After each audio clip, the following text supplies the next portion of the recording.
Many people in our audience wanted to know about taxes, insurance, and finance issues. From our audience member, John, do you believe that economic development deals with tax credits, incentives, etc. are necessary and useful for Michigan's communities?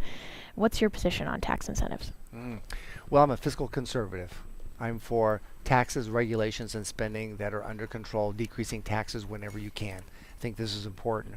And the reason is because it causes, and has been shown, that it causes businesses to grow, to thrive, to expand, to hire extra employees, to increase salaries, to multiply businesses. And so it's a good thing. It's good for our economy. It's great for building Michigan.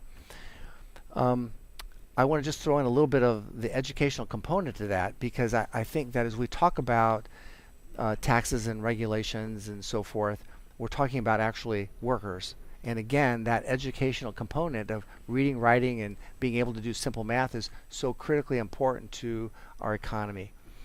When the state picks winners and losers, this is tough, because who is to say, who is to judge whether this company or this potential company is going to be a winner or a loser? And there are many scenarios where we've given millions of dollars to a company and they haven't been a winner, they've been a loser. And I would say that we should be spreading those dollars out to all businesses. So rather than picking one business and give them $1 billion, spread that out to other businesses to help them thrive and grow. Okay. So you said decrease taxes wherever you can. Are you suggesting that you would decrease the Michigan business tax? I think the first tax I would decrease would be the personal income tax. Would you change anything about the business tax? I think right now it's pretty good. Okay. Steve? The economy's doing well right now, but in all likelihood, we may be in a recession sometime in the next 4 years. Is there anything you plan to do as governor to position the state so that it will be able to coast out a recession better than it has in the past? Growing the economy is key, and having individuals that are educated, reading, writing, and arithmetic, so that they can go to where the jobs are and they can thrive. And so as businesses thrive, and as individuals thrive because they have a job, not just a check, not just a paycheck. Paycheck is nothing. But living from paycheck to paycheck, I guess is what I'm saying, is not a worthy goal. It should be having enough money that you can invest, that you can save for emergencies, so that if there's a downturn in the economy and your refrigerator goes out, you're not having to borrow the money, but you actually have a savings to purchase that refrigerator, or to go on that vacation, or to pay down your debt.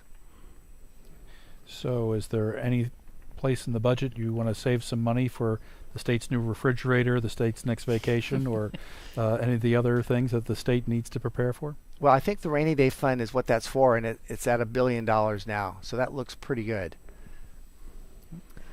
Dr. Hines, I'm going to ask you kind of a bigger picture look at how you believe people perceive the state of Michigan when it comes to businesses who may want to invest here or want to move here.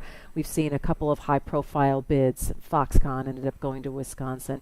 Amazon didn't even put Detroit or Michigan in their top 20. What would you think that Michigan needs to do to make itself look better for companies to want to, big companies to want to come here and invest?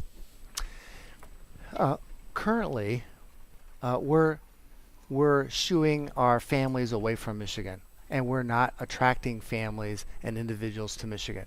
Why do I say that? Or what's the basis of that? And I think that if we look at my family, I have 7 sons. 5 of those sons have all 16 of my grandchildren, and not a one of them lives in Michigan. And I've been trying with all my might to get them back to Michigan.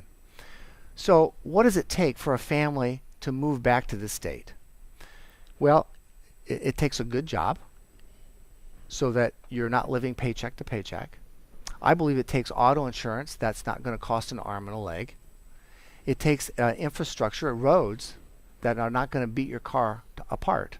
And so when you look at the cost of roads and that hidden tax on your auto repairs and the auto insurance costs, And to boot, you hear, well, educational system in the state of Michigan is not very good, and chances are your child is not going to learn to read or not going to be ready for college.